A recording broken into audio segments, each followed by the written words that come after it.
Menertawakan dunia persilatan. Xiao Jianghu. Audiobook, novel silat. Cerita, Jin Yong. Jilid 17. Tidak seorang pun di loteng rumah minum tersebut yang mengetahui dengan jelas apa yang sebenarnya telah terjadi.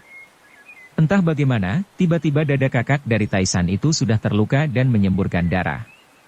Ia memandangi Tian Boguang dengan sorot mata tajam, kemudian roboh di lantai.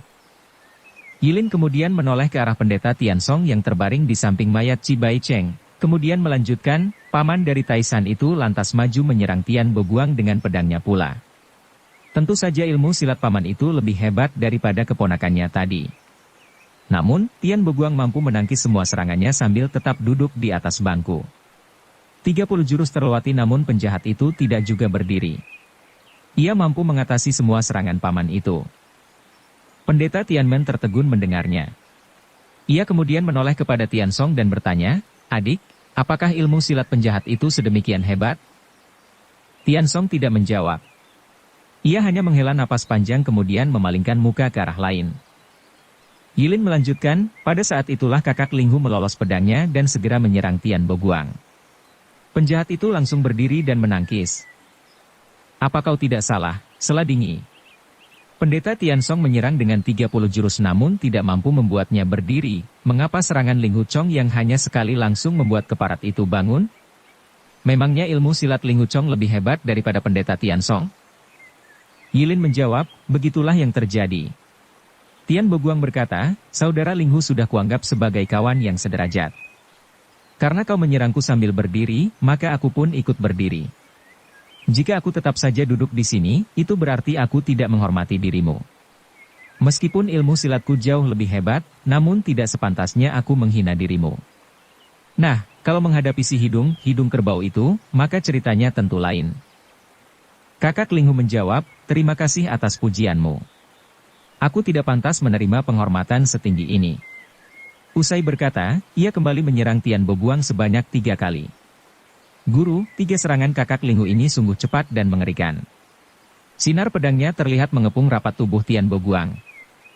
Dingi menukas, itu adalah jurus 3 puncak Gunung Huashan, ciptaan Si Tuayu.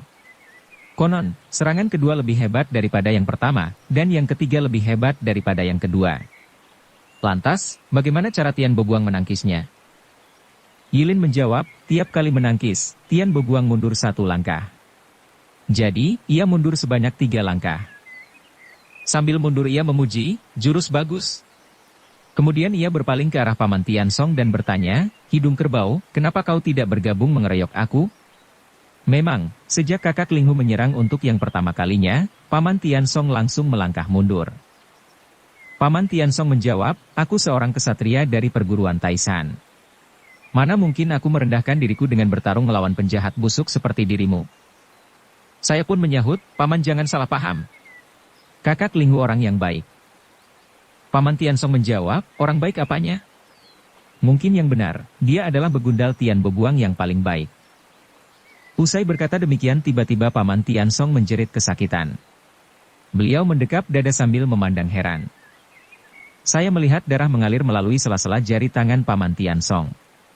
Entah ilmu apa yang dipakai Tian Boguang, tahu-tahu ia sudah melukai dada paman Tiansong. Padahal, sama sekali saya tidak melihatnya menggerakkan tangan atau mengayunkan golok. Sudah pasti serangannya sangat cepat dan tak terlihat. Saya pun menjerit, jangan bunuh dia. Jangan bunuh dia. Tian Boguang menjawab, baiklah, karena si cantik yang meminta, maka aku tidak akan membunuhmu. Segera paman Tiansong berlari menuruni tangga loteng. Kakak Ling Hu berniat menyusul tapi dicegah Tian Boguang. Saudara Ling Hu tidak perlu menolongnya. Si hidung kerbau itu sangat sombong, untuk apa kau mempermalukan dirimu sendiri? Lebih baik di sini saja, kita lanjutkan minum bersama. Kakak Ling Hu mengangguk dan kembali duduk dengan tersenyum dingin. Ia kemudian menuang arak dan meminumnya sampai habis 2 mangkuk. Guru, salah satu larangan utama dalam agama kita adalah tidak boleh minum arak. Meskipun kakak Ling Hu bukan pengikut Buddha, namun tidak sebaiknya ia minum arak tanpa henti seperti itu. Arak sangat buruk untuk kesehatannya. Namun saya tidak berani menasihatinya. Saya takut dia kembali memaki, setiap kali melihat biksuni. Sudahlah, sudahlah, dia tidak akan mengucapkan kalimat gila itu lagi untuk selamanya, sahut Dingi. Benar, Guru, jawab Yilin sedih. Apa yang terjadi setelah itu? Tanya Dingi. Yilin menjawab, kemudian Tian Bobuang berkata, hidung kerbau tadi terhitung lumayan juga. Serangan Goloku sangat cepat dan mematikan, namun dia sempat mundur beberapa senti sehingga lolos dari maut. Ilmu silat perguruan Taisan ternyata bukan nama kosong. Saudara Linghu, karena si hidung kerbau tadi dapat meloloskan diri, tentu di kemudian hari dia akan mendatangkan kesulitan bagimu. Sebenarnya aku ingin membunuhnya, namun sayang, dia berhasil menghindari seranganku. Kakak Linghu menjawab, setiap hari aku selalu bertemu masalah. Lupakan saja semuanya, dan sebaiknya kita minum lagi. Kalau serangan saudara Tian tadi ditujukan kepadaku, tentu aku sudah mati dan tidak sempat menghindarinya. Ilmu silatku jelas tidak sehebat Paman Tian Song. Tian Bobuang menjawab, sebenarnya aku tadi menghadapi dirimu hanya dengan setengah kekuatan saja. Itu semua sebagai balas budi karena tadi malam kau sudah berbaik hati mengampuni nyawaku. Waktu itu saya merasa sangat bingung. Jangan-jangan dalam pertarungan tadi malam kakak Linghu berhasil mengalahkan Tian Bobuang dan mengampuni nyawanya. Para hadirin terkejut pula mendengar hal ini. Mereka sama-sama berpikir, tidak seharusnya Linghu Chong mengampuni seorang penjahat cabul semacam Tian Bobuang. Terdengar Yilin kembali bercerita, kakak Linghu kemudian menjawab, dalam pertarungan di gua tadi malam aku sudah mengerahkan segenap kemampuan. Ilmu silatku jauh lebih rendah darimu, mana mungkin aku berani mengaku telah bermurah hati kepadamu? Tian Bobuang menjawab, bukankah tadi malam sewaktu aku memburu kalian di dalam gua, kau telah menusuk bahuku?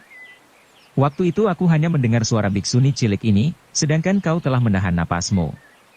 Aku sama sekali tidak mengetahui keberadaanmu, tapi kau bersikap kesatria dengan menusukku secara perlahan saja.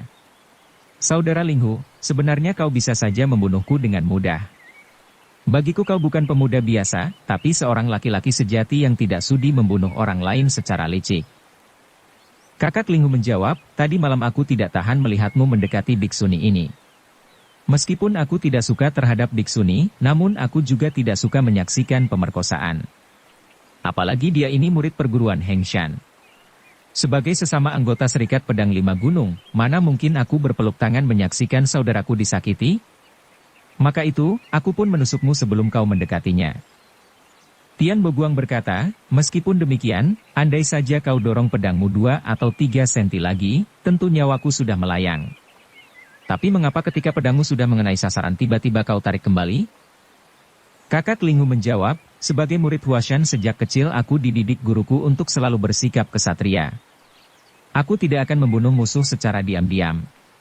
Kau lebih dulu menebas bahuku, sebagai gantinya kutusuk bahumu, bukankah itu adil? Sekarang kita sama-sama tidak saling berhutang. Kalau bertempur lagi tidak perlu segan. Tian Bobuang tertawa dan berkata, bagus sekali, bagus sekali. Aku senang bisa berteman denganmu. Mari kita habiskan semua arak di meja ini. Kakak Linghu berkata, ilmu silatmu lebih hebat. Tapi kalau urusan minum arak, belum tentu aku kalah darimu, saudara Tian. Tian Bobuang menegas, apa? Jadi, kau hendak menantangku adu minum? Boleh juga. Mari kita minum 10 mangkuk sekaligus. Kakak Linghu menjawab, saudara Tian, kupikir kau ini seorang laki-laki sejati, tapi kau sengaja menantangku dalam keadaan seperti ini. Kau sengaja hendak mengambil keuntungan dalam kelemahanku. Ternyata aku sudah salah sangka terhadapmu. Dalam hal ini aku sungguh menyesal. Tian Bobuang melirik kakak Linghu dan bertanya, mengambil keuntungan bagaimana? Kakak Linghu menjawab, kau sendiri tahu kalau aku ini paling muak melihat biksuni. Begitu melihat dia, selera minumku langsung hilang. Bagaimana aku bisa melayanimu adu minum kalau dia masih ada di sini? Tian Bobuang tertawa terbahak-bahak dan berkata, saudara Linghu, kau ini memang sangat licik. Kau gunakan segala tipu muslihat untuk membebaskan biksuni cilik ini. Akan tetapi, aku menyukai wanita cantik melebihi segalanya. Aku telah menangkap biksuni cilik ini, dan aku tidak akan pernah melepaskannya. Apabila kau ingin aku melepaskannya, maka kau harus menerima syarat dariku. Kakak Linghu bertanya, syarat macam apa? Cepat katakan. Sekalipun harus mendaki gunung pedang, atau terjun ke dalam minyak mendidih juga aku tidak takut. Jika aku tidak berani menerima syarat darimu, maka aku bukan laki-laki sejati. Tian Boguang menuang arak pada guci ke dalam 2 mangkuk, lalu berkata, mari minum dulu sebelum aku jelaskan apa persyaratannya. Kakak Linghu langsung mengambil 1 mangkuk dan meneguk habis isinya, sedangkan Tian Boguang mengambil mangkuk yang satunya lagi. Setelah minum, penjahat itu berkata, Saudara Linghu, kau ini sudah kuanggap sebagai teman. Dalam dunia persilatan ada pantangan mengganggu istri seorang teman. Maka itu, aku memintamu untuk menikahi. Menikahi biksuni cilik ini, raut muka Yilin bersemu merah dan bicaranya terputus-putus ketika menceritakan bagian ini. Kepalanya pun tertunduk dan suaranya semakin lirih.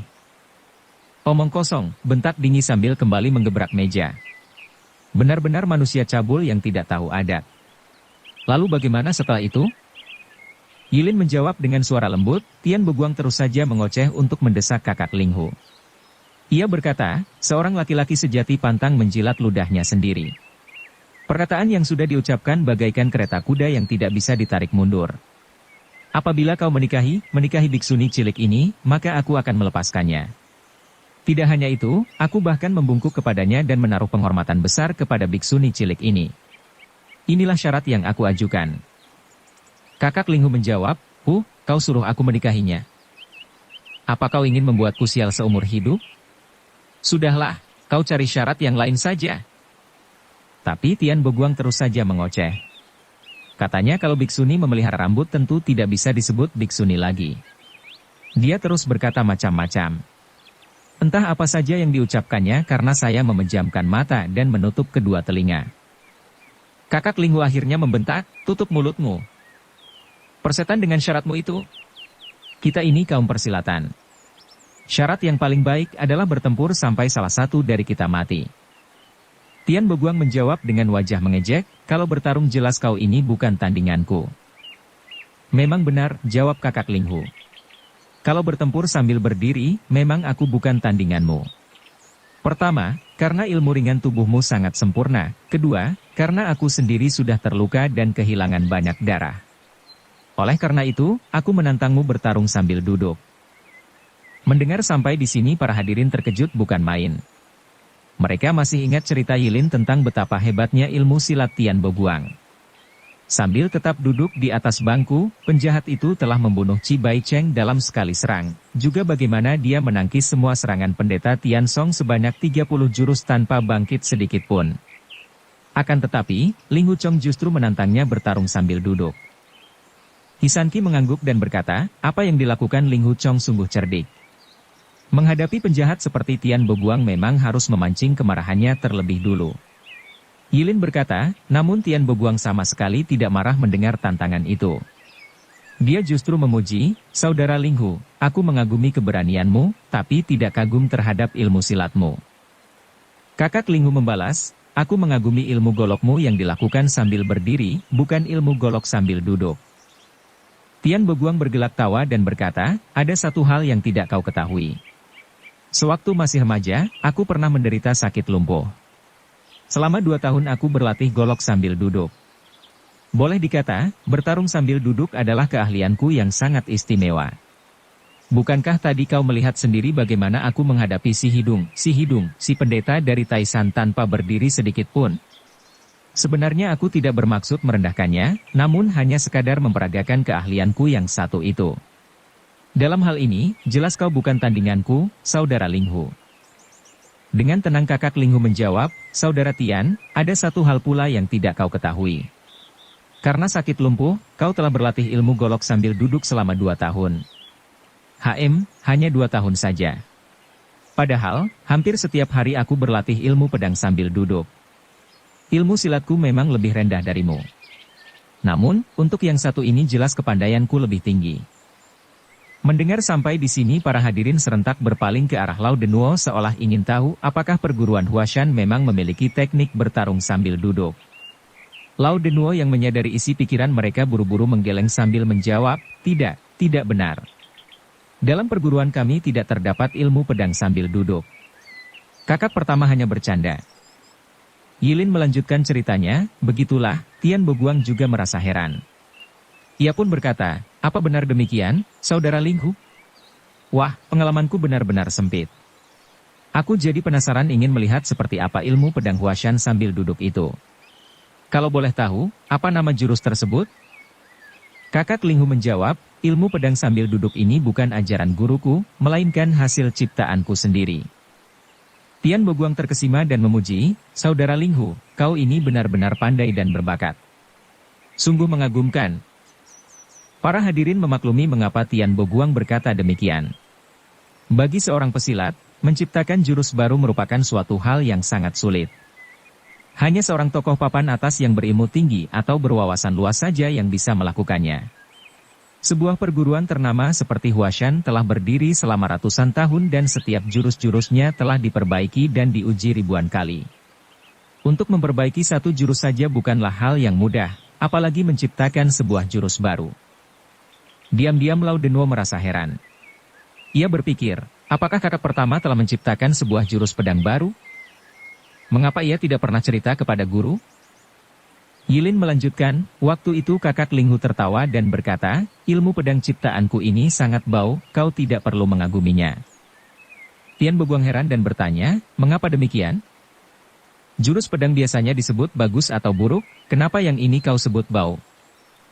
Kakak Linghu menjawab, terus terang saja, jurus pedang ini kuciptakan berdasarkan pengalamanku pribadi. Setiap pagi aku buang hajat di dalam kakus, dan selalu saja ada lalat yang terbang ke sana kemari membuatku kesal. Maka itu, setiap kali masuk kakus aku pun membawa pedang untuk menusuk lalat-lalat yang beterbangan itu. Pada awalnya memang sangat sulit. Namun, hari-hari berikutnya tusukanku semakin jitu. Setiap kali menusuk selalu tepat sasaran. Akhirnya, tangan dan perasaanku dapat bekerja selaras. Kebiasaanku ini menjadi suatu kepandaian baru. Karena ilmu pedang ini kuciptakan di dalam kakus, maka jangan heran kalau ilmu pedang ciptaanku ini kusebut bau. Saya pun tertawa geli mendengar penjelasan kakak Linghu yang jenaka itu. Sebaliknya, Tian Boguang merasa sangat terhina. Ia berkata, Linghu Chong, aku menganggapmu sebagai teman yang sederajat, tapi kau justru menyamakan aku dengan lalat kakus. Kalau begitu aku tidak perlu segan-segan lagi. Biar aku mencoba kehebatan jurus pedang kakus ciptaanmu yang... Mendengar sampai di sini para hadirin tersenyum dan mengangguk-angguk memuji kecerdikan Linghu Chong. Memang dalam pertandingan adu kesaktian, para pendekar selalu berusaha menahan amarah masing-masing. Barang siapa yang marah berarti dia sudah kalah setengah permainan. Dalam hal ini perkataan Linghu Chong telah berhasil menyinggung perasaan Tian Boguang, sehingga penjahat cabul itu menjadi gusar. Bagus sekali, sahut Dingyi memuji. Selanjutnya bagaimana? Kakak Linghu hanya tertawa, lanjut Yilin. Ia berkata, aku sungguh-sungguh tidak bermaksud membuat saudara Tian tersinggung. Ilmu pedang kakus aku ciptakan hanya sebatas iseng saja. Aku sama sekali tidak berniat menyamakan saudara Tian dengan lalat-lalat kotor. Mohon saudara Tian sudi memberi maaf. Saya semakin geli mendengar perkataan kakak Linghu sehingga saya pun tertawa dan membuat Tian Boguang bertambah gusar. Ia lantas melolos goloknya dan berkata, baiklah, akan kulayani tantanganmu, saudara Linghu. Kita bertarung sambil duduk dan lihat saja, siapa yang lebih unggul? Kali ini wajah Tian Boguang tampak sangat beringas.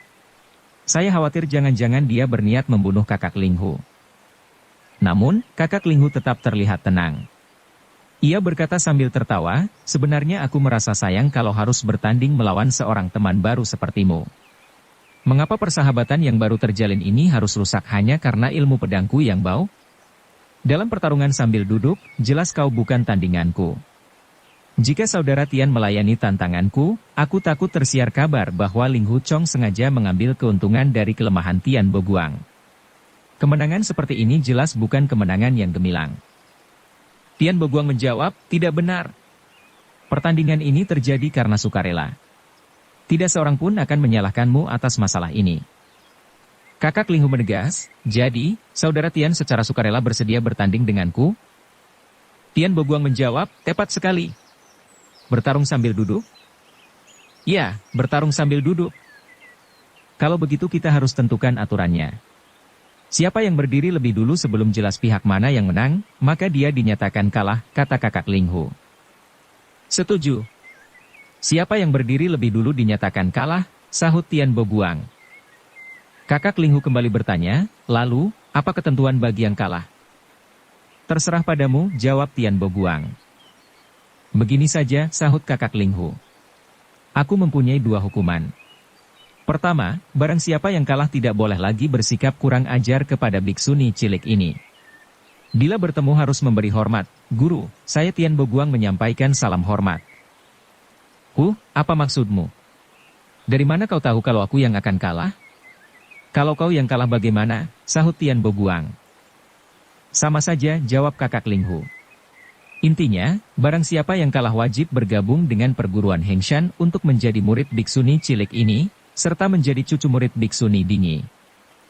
Yilin kemudian berpaling ke arah Dingi dan bertanya, Guru, ucapan kakak Ling Hu ini sangat menggelikan. Bila salah satu dari mereka kalah, maka wajib menjadi murid Hengshan. Padahal, mana boleh saya menerima seorang murid? Usai berkata demikian biksuni jelita ini tersenyum lembut. Raut mukanya bagaikan matahari pagi terbit dari balik bukit.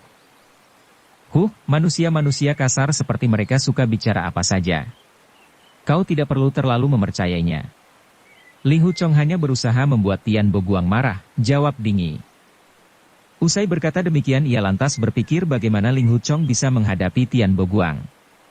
Diam-diam ia mengakui kalau si bocah Ling Hu Chong yang disebutnya bajingan itu ternyata jauh lebih cerdik daripada dirinya.